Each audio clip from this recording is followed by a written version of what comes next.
Mic check, life check.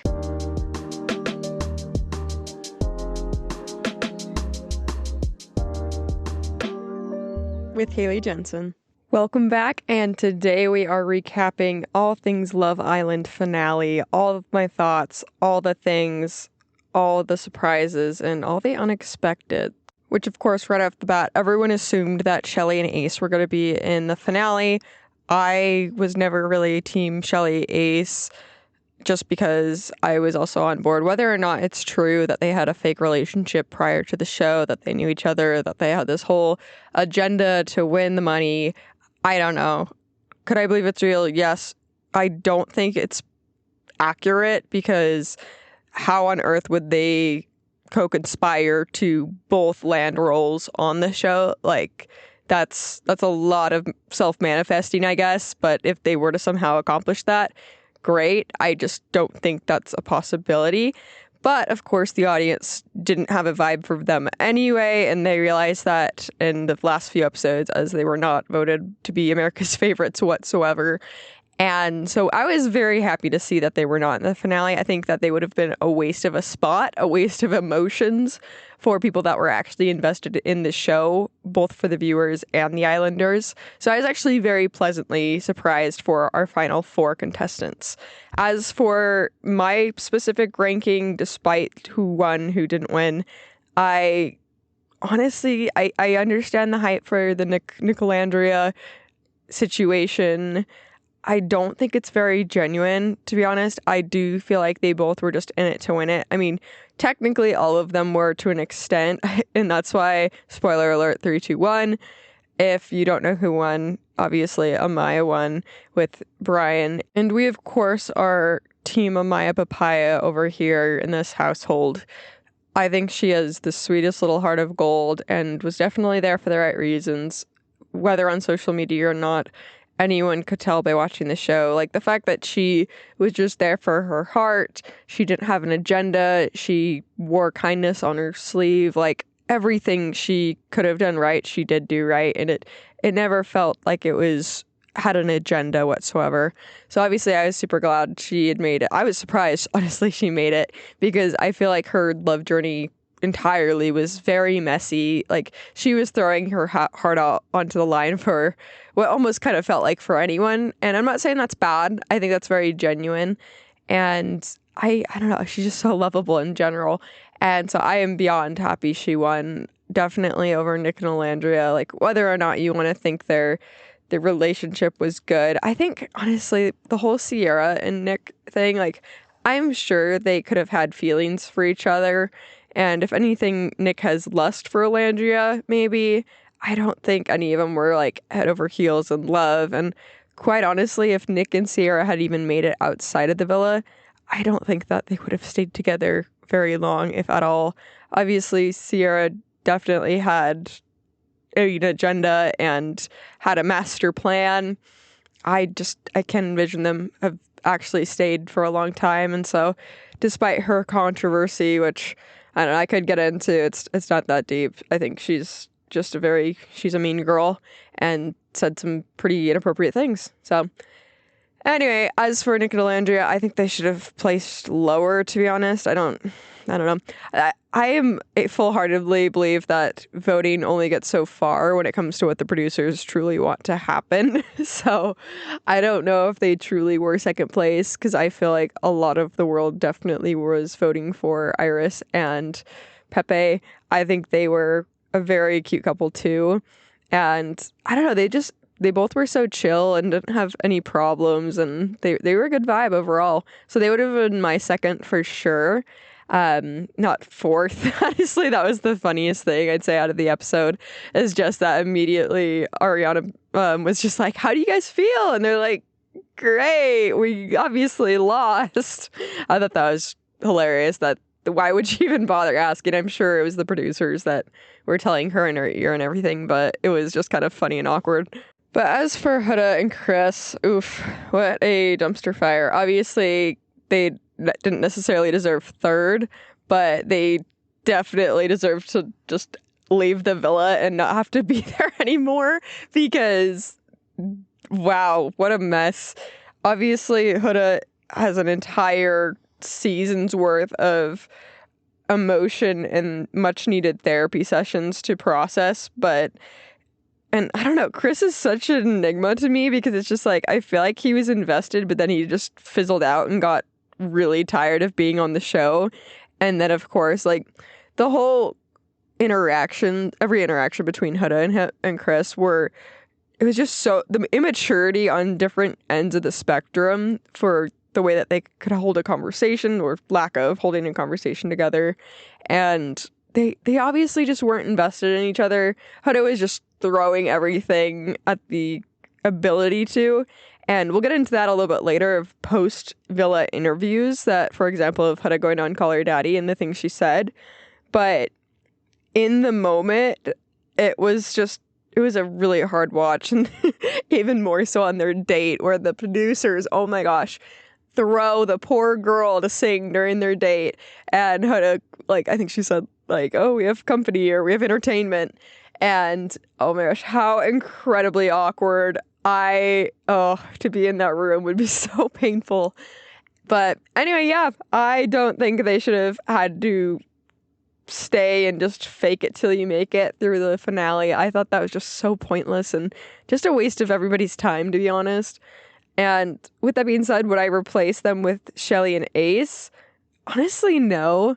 I feel like the vibes that Ace and Shelly would have given off in that room would have been even more toxic in a way because they truly think that the world revolves around them. And I don't think that would have created a greater finale whatsoever. So I'm still glad that they weren't there. As for Amaya and Brian being the overall winners, they definitely gave me the same vibes as last season's winners, Cordell and Serena. And I think it was just such a more organic love that, because my husband and I, we started watching season 6 during this season again. We just rewatched it because, quite honestly, at the beginning of season 7, everything was so painful to watch because of just the lack of connections, the fighting, the drama, and as well as that we were always caught up on every episode and we just wanted to be able to binge watch something. So we decided to rewatch season 6. And it was really funny to rewatch it because even though it had been a year since we had last watched it, we obviously knew the end game of what happened with all the couples and I'd say characters of the show. And it was so funny to start rewatching it because Cordell and Serena were not even romantic for a long time. They were very casual friends and just cordial. And then even a big part of it was Serena had even said, I think, to the rest of the PPG girls that she wasn't interested or she was just like, nah, not about him, Cordell. And so I think it just truly goes to show it's just that love's never where you expect it or when you're not looking. I know it's so typical. And with that being said, that's actually how I met my husband. Fun fact was when I was definitely not looking. And yeah, that's a story for another time though. Absolutely love him. But yeah, as for Amaya and Brian, whether or not people want to point fingers and assume things, whether that if it was Brian showing up in the last hour, seeing the success and, I don't know, playing the game, I don't think so. I absolutely love what he said when he had picked the envelope against Amaya and Amaya didn't have the zero or had the $0 in her envelope versus the $100K. And I loved what he said in his speech. Like, think about how much pressure you're under in that moment and whether you say the right thing or not comes down to just a couple of seconds. And the fact that he just says that, well, it's not how I was raised. We come from the same loving backgrounds, blah, blah, blah, blah. Obviously, I think it would take quite the person to say, psych, I'm keeping the money, bye, kind of thing. Obviously, I'm sure his feelings and love for Amaya are 100% genuine. But just the way he said it was so beautifully said in that he was like, no, like, not a single doubt in my mind. I would love to share this with her, blah, blah, blah. And absolutely love that. I'm team Amaya, Papaya, and Brian forever. And I hope they last a while, if not permanently. Because, I mean, Cordell and Serena are still cooking, and same with Leah and Miguel. I think that's amazing. And actually, that's what is surprised me most about this season is the stark contrast of the post-Villa. Oh my goodness. Last year at this time, there was receipts going around TikTok like crazy that Kendall had this controversy of his nudes being leaked and that he was, I believe, coupled up with Nicole in the last season or the last finale episode, and that they had left the villa, but then there was this whole thing about how that they weren't talking and just that everywhere that his nudes were leaked. And so it's crazy the complete difference. Obviously, it'd be hard to compare and see the similarities and hoping that none of their nudes are going to be leaked here soon. But hey, you never know. But the absolute difference that every single one of them hopped on TikTok and were doing lives and battles and talking. And the number one thing that kept going through my brain every single time I would be scrolling on TikTok and I'd come across one of their lives, which I honestly wouldn't stay super long because they weren't that entertaining and they always were just answering the same questions about Love Island. Like, people would always be shouting in the comments, whether it was with Hannah and saying, oh, like, oh, do you see that he left you for Iris? And yeah, you know, just the normal stuff, poking the bear. But just every single one of them is just on TikTok and trying to make a name with the fame they have, which, do I blame them? No, but it's just so different than it was last season because TikTok was around and like that wasn't new, but the difference in the fact that all these people saw the success that season 6 had and that the people on it had the ability to become these celebrities and influencers. And so they just fully charged into that idea and concept where last season they didn't understand how successful that they would come off of. And so they didn't try to be something that they weren't. I don't know. They were just, it was naturally a lot more organic. And so it didn't feel as cringy. But this season, the absolute opposite. Every single one of them is just marketing the crap out of themselves, which is fine, good for them, but it just comes off so ingenuine because of it, because everyone can see through it.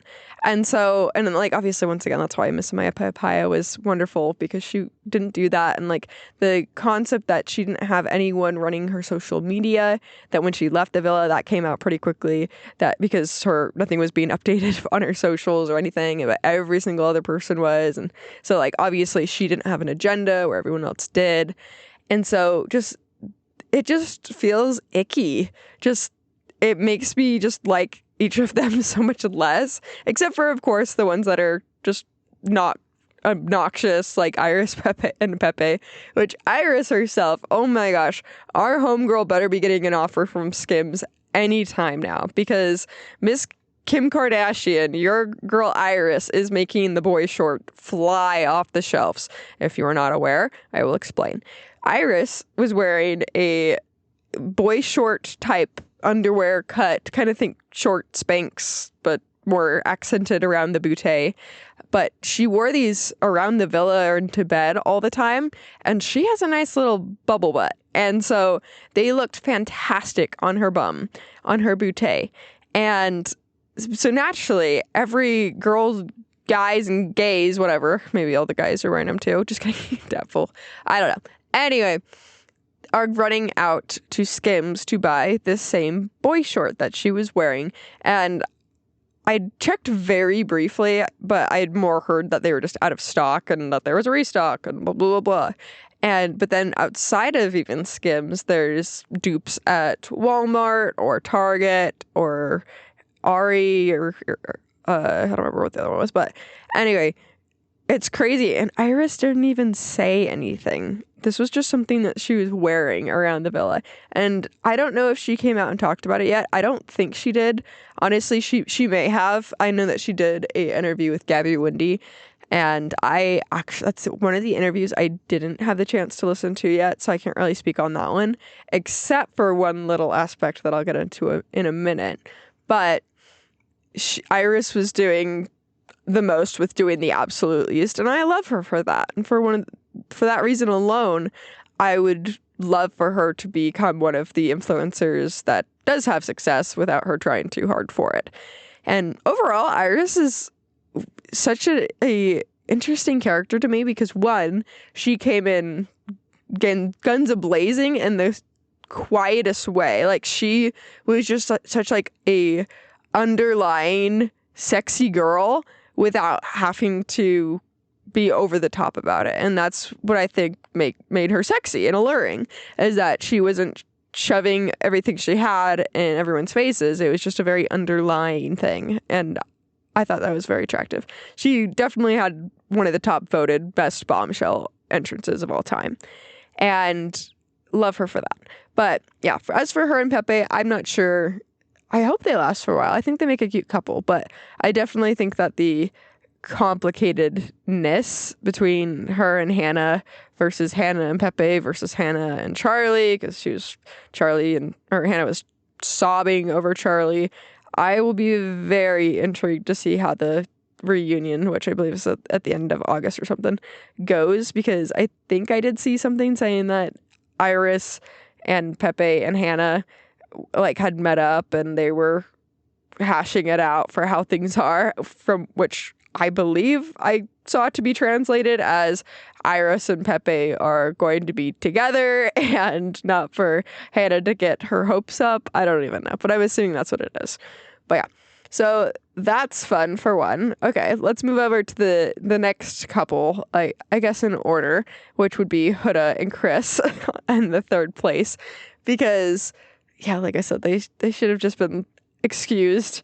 I doubt they've even talked or communicated, and one of the last things that I had seen recently on TikTok was that Huda was holding hands with someone, a different guy that we are come to find out to be soon here. I don't know who he is, but yeah, she is a beyond hopeless romantic, a kind of very toxic hopeless romantic. And I guess like all the little comments I've seen online, and because the way that I've been truly thinking and agreeing with the comments of, why have you not gone and seen your daughter? Or I don't know. I just would have envisioned that would have been the first thing that we would have seen from her post Villa, that she'd immediately go to her daughter. But I believe I saw a TikTok saying that she was with her dad. Her daughter was with her dad. But then there's all this controversy with the dad too, that I saw this thing saying that the dad is now speaking out in comment sections because Huda, of course, here we go, post Villa, went on Call Her Daddy with Alex Cooper and talked through all the things, and Alex asked her all the questions, the most notorious being, of course, did Huda dance on, sit, twerk, whatever, on Ace's face during the heart rate challenge. This obviously was a huge controversy because Shelly got super pissed at Huda, saying that Huda took it too far. Huda said that she, in fact, did not do that and did not take it too far because it was just a challenge, and that's how they all viewed challenges, that it was whatever. Okay, quick jump back into Iris land. Iris, I did see a clip of Iris on the Gabby Wendy saying that, yeah, she did put her butt on Ace's face. And that's something. I you know what? If I were put into a room post-challenge with everyone and was asked my opinion, did she take it too far? Yes or no? I would say yes, she took it too far. But the more concerning part here for me is that she lied. She lied, one, on Call Her Daddy, and then since then, I've seen so many different little TikToks being made, how can I say this? Compilation videos regarding the times that Huda has contradicted herself, that she says one thing, but in reality, that was not true, and the proof or example comes out where it was not, in fact, true. And back to, of course, Huda's boyfriend or whatever, of her daughter's dad, who's now fighting for himself in comments because Huda pretty much dragged him down, his name, I don't know, any qualities about him, I guess, in her description of how they had met, the story, how their daughter came to be. And now people are going and flaming this poor guy who never asked for any of this. Like, obviously, he didn't ask to be involved with Love Island fans harassing his life. No matter what, if he's a good guy or not, I feel bad because it's like no one asks for that. But apparently, he's been replying to comments saying, well, you don't know the whole story, or yeah, she made that up, or so I kind of believe that Huda is a notorious liar.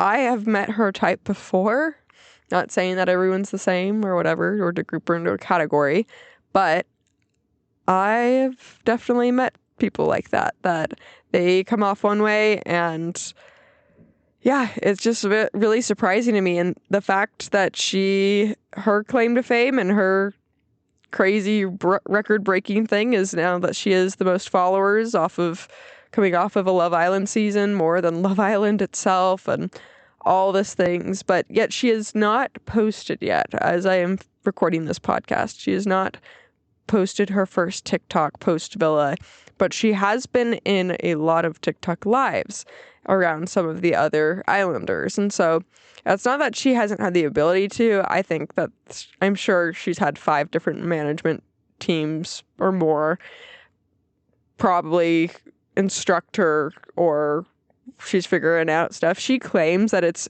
air quote overwhelming, which yes, I'm sure it is. But, and I guess it's not like she necessarily owes anything to anyone, but it is definitely a make or break moment.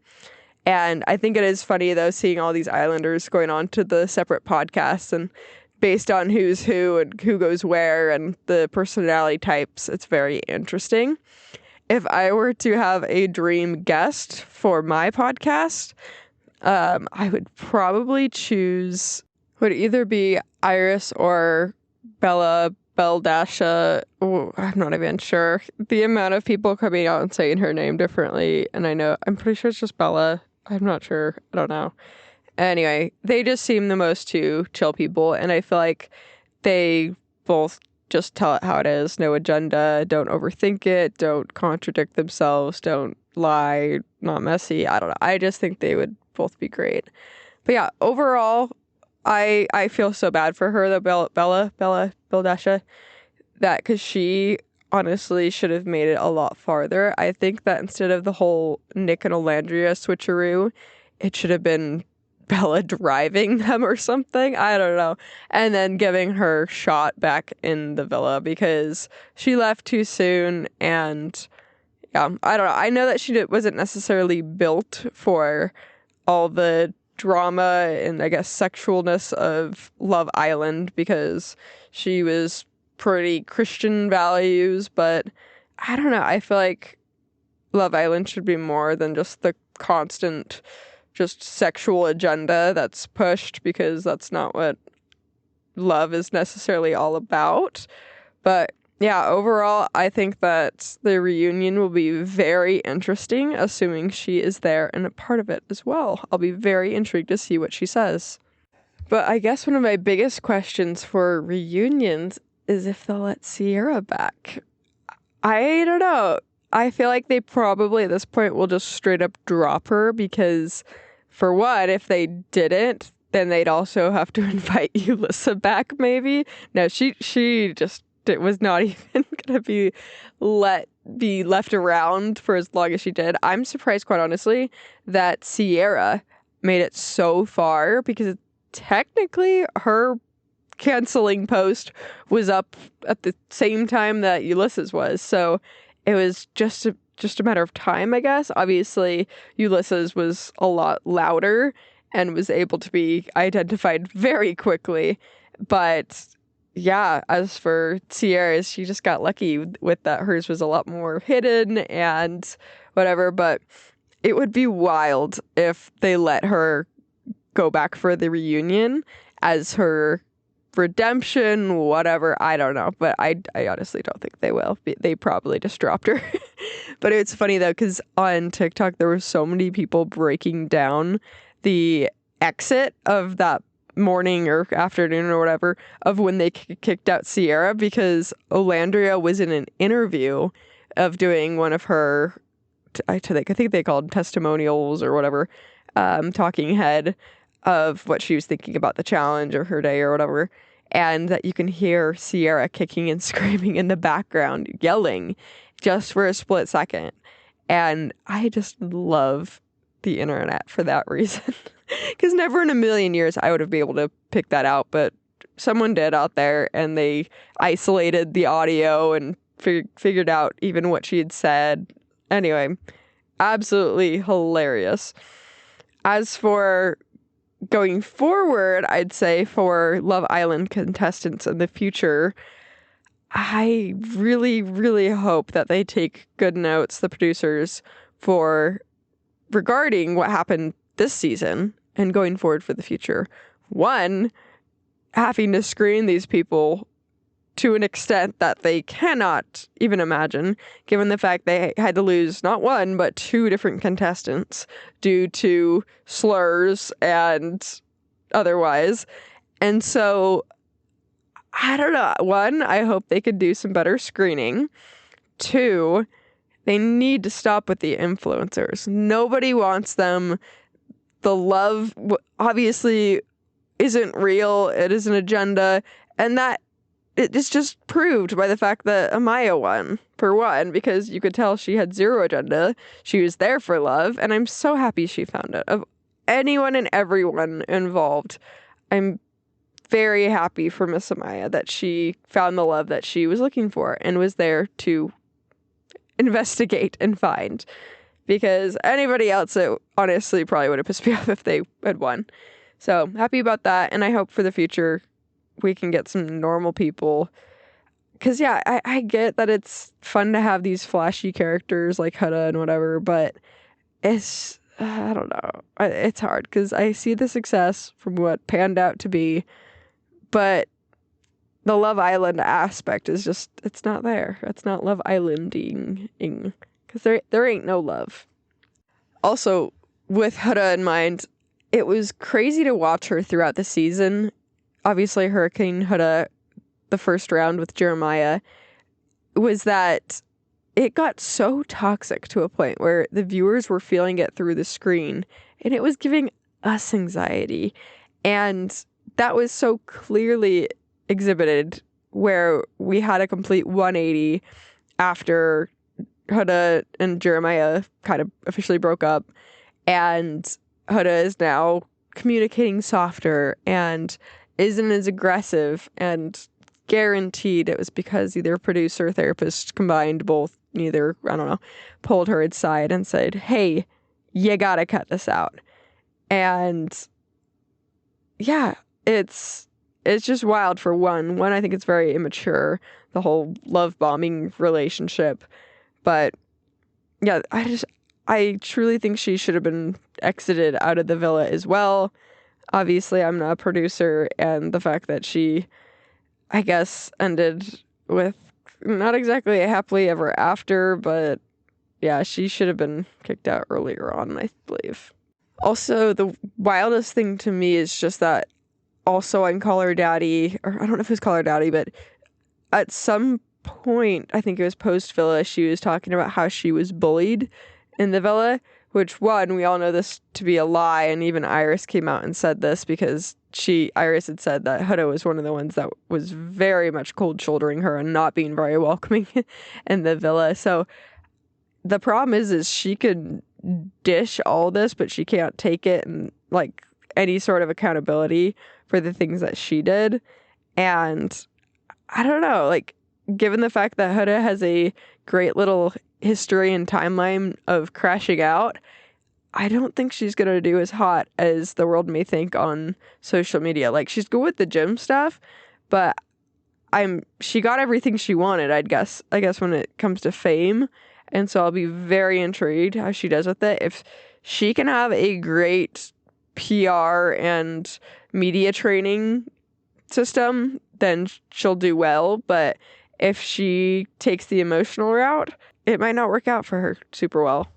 But besides Huda's fame, I think the most interesting crash outs will continue to be Ace and Shelley, as apparently they were beyond pissed at receiving the least votes by America and not being involved in the finale, or so we hear, that they were like screaming at production and that production had to calm them down and talk them through the fact that they had to respect the decision as they didn't have anything technically to do with it and it was voted by America. And I think the funniest thing is that they had to watch the finale and see that Chris and Huda broke up, and that could have been their spot. So I think it was kind of a double whammy for that reason, but it was all the funnier to me. But along with Shelley and Ace, apparently Alandria and Nick were pretty pissed too, and that was something I was very specifically watching for after they had announced that Amaya and Brian were the winners, was just watching how Nick and Alandria reacted. And obviously it was funny to watch Alandria hug Amaya because supposedly they were close and good friends. But yeah, it was definitely more of, well, I'm being filmed right now, I have to put on a good face and show. But yeah, besides that, Amaya, oh my gosh, sorry, I forgot to mention that Amaya's, of course, went on Call Her Daddy as well, and she was a sweetheart. I loved hearing her story. She's so genuine, for one. But one of the points that she had made on Call Her Daddy was that after the ranking, I don't remember the challenge what it was, but where they were talking, or America was saying how much they loved each of the couples and put them in order of voting who their favorites were, and Amaya was just winning and winning. And that the stark difference before and after that challenge of who was trying to be close and friends with her after she was being put on this pedestal was just very telling. And I love that what a lot of people maybe, I don't know, notice first off is that Amaya isn't stupid. Like, she has eyes, she has a brain, and she definitely took that into account. And I think that's proves for her to be also one of the most mature ones out of the season. You can take her desire for love and a fairy tale one way with it, but I think that she also is very mature in the fact that she can take some of these people that may not like her, even hate her, but she compartmentalizes it, and she's able to control how she feels, but treats them still respectfully and lovingly. And I think it takes a very strong type of person to do that. Would I be able to do that? Probably not. I, unfortunately, kind of wear my emotions, I'd say, not on my sleeve, but on my face.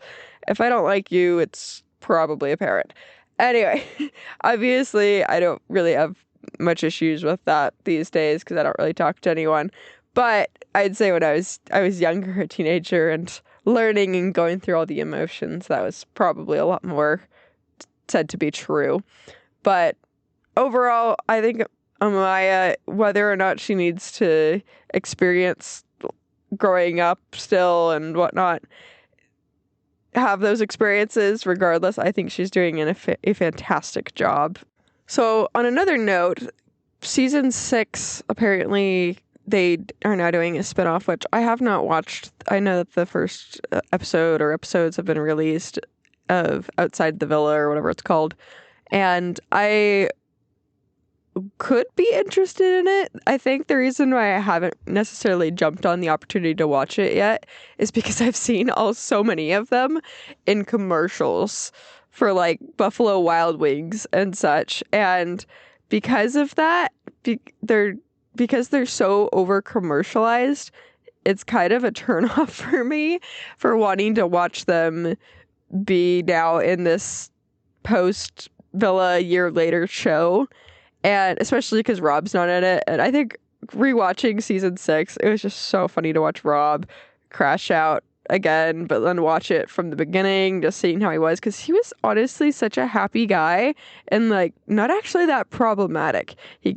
He is very much a lover boy, but then yeah, just the whole entering of whatever her face is that he was going to go home for.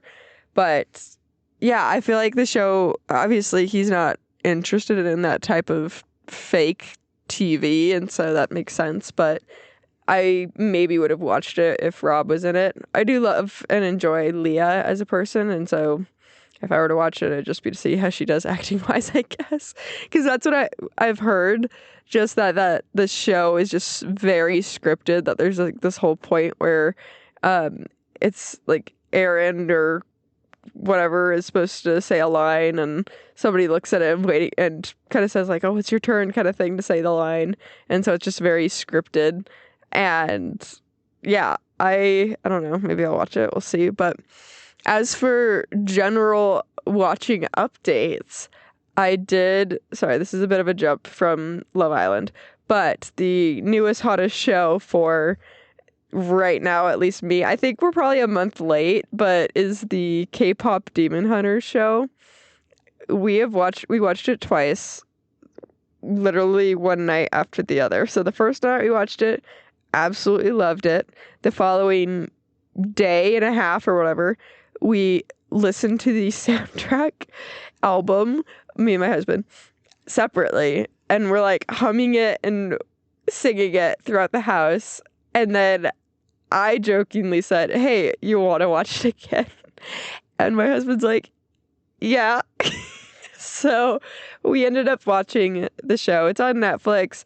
It's the animation style of like the Spider-Verse and Into the Spider-Verse when that first came out, kind of. It's similar to that animation. And like very cartoony pop, K-pop, whatever.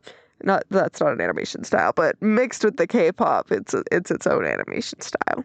But anyway, absolutely loved it. Loved the music. And when my husband and I were talking about why we love the movie in general, Disney should take notes, because Disney's putting out all these awful women, super feminist agenda movies.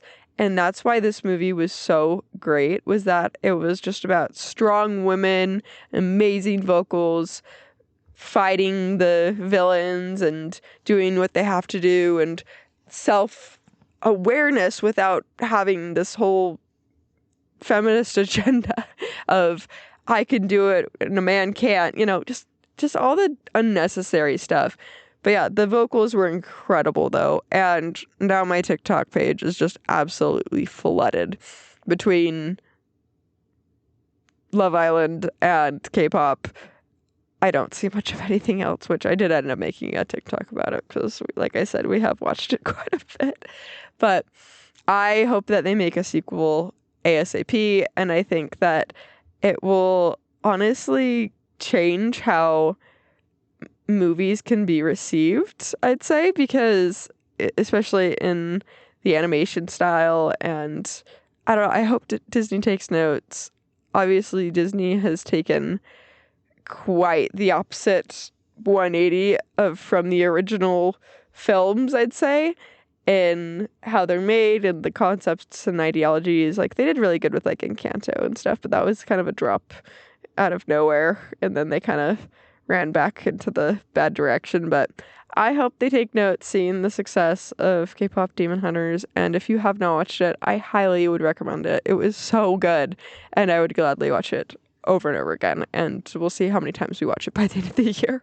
So other things that I look forward to personally, apparently Dancing with the Stars. I believe the date was announced today for the next season, which is season 34.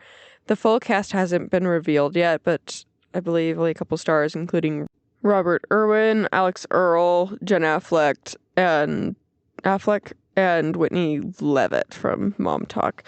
Naturally, I think it's a little weird they did two stars from the same reality show. Obviously, it's been done before with Charli D'Amelio and her mom, and then I think probably some others throughout the years, but that's just the one that comes to mind immediately. But I think that obviously that Dancing with the Stars is associated with Hulu, and so the crossover naturally having a lot of, I guess, hand in hand with the networks of having multiple stars. I don't know. I think it's just lazy to me. They should have replaced one of them with somebody else from a different walk of life, something a little more entertaining. But with their relation to the K-pop Demon Hunters, I saw a TikTok of Derek Huff that was, I guess, praising and absolutely loving all of the K-pop Demon Hunters dancing and music. And so he had made a TikTok saying, hey, should we have a K-pop night? And everyone was over the moon about it. Will I think that it will happen? I don't think so. But one can pray and hope, and I hope it does. I think that would be incredible. I think it would definitely be a better use of time rather than a Whitney Houston, Britney Spears, Taylor Swift night, because one, they've all been done before, and I don't know, they're great in their own iconic way, but I feel like something fresh needs to be done and something a little more interesting. So I really hope that actually happens. I think the music would be iconic for it. But yeah, overall, I'm always excited for Dancing with the Stars. I have my own dance background growing up, and so I absolutely love watching it for the reality aspect along with the technical aspect of the dancing. I think every season since Riley Arnold, who, fun fact, apparently grew up around here somewhere to where I live, I'm sure within 30 minutes or so of me, that when she joined the cast, being the very young pro that she is, and her and Ezra over the years have integrated TikTok and brought the younger fan base to watch the show, and really just not saving the show, but definitely bringing a lot more viewership to it. I think that there's a lot of power in just doing, I guess, new, refreshing ideas and concepts. So I don't know if Derek Huff was serious, but I sure hope he will consider that, especially with all the attention that this show. I mean, even one of the songs on the album of this movie, I don't know if it made it to #1 Billboard, but it was officially #2 that I saw, which is just insane. Just that it was beating out this a lot of classic American artists, whatever. And I think that was incredible. But I am very excited for Dancing with the Stars. I feel like it's going to give us the fall vibes. And I truly wish, honestly, that they would be able to have a Love Island contestant. I don't think they can, because they're on different networks. I think they have to wait so many years, almost like a non-compete or something. No pun intended. Can't compete on Dancing with the Stars. But anyway, I don't think they're technically allowed to. But if they were, oh my gosh. Obviously, Huda is her own pile of problems, but I feel like she would definitely be a good watch, or Amaya Papaya. But I think Miss Amaya will be very booked and busy, but regardless, I would love to see someone from Love Island on Dancing with the Stars. Because, like, of course they do it all the time with Bachelor, but once again, it has the hand-in-hand association with Hulu and the networks, and so. But that being said, we watched the new Bachelor in Paradise. We started watching it, and I have to say, I heard a lot of opinions before watching it for regards to the filming, how it doesn't have the same je ne sais quoi charm of the sweaty Bachelor in Paradise beaches and the cheesiness of the filming, and that it was a lot more 2025 filming, edits, and angles. But that being said, I didn't actually hate it. I think it made it a little bit more enjoyable for me personally to watch it, because the angles and low budget everything that the past show had, it was really easy to like tune it out and not pay attention. And this one, I feel like, keeps your attention a little bit, but it also has the negative effect that Love Island is dealing with the influencers. Of course, Bachelor in Paradise and just regular Bachelor and Bachelorette franchise have had that for some time now, I'd say within the last 10 years. But, and like Love Island, it's even more aggressive in a way. But yeah, so the way that they have all the interviews for Bachelor in Paradise, it is, you can just smell it through the screen, and the way that they're all basically just screaming at each other, not like yelling, but just who can be the most extroverted, or who has the most interesting timeline. I don't know. But you just feel it. It's just very overwhelming and kind of a hard watch. We turned it on just randomly a couple days ago, and I'll see if my husband still wants to watch it. I'll have to ask him, to be honest, but it's not as intriguing to watch, especially because a lot of the characters have their own history, and if you have seen their history, then one, you already have a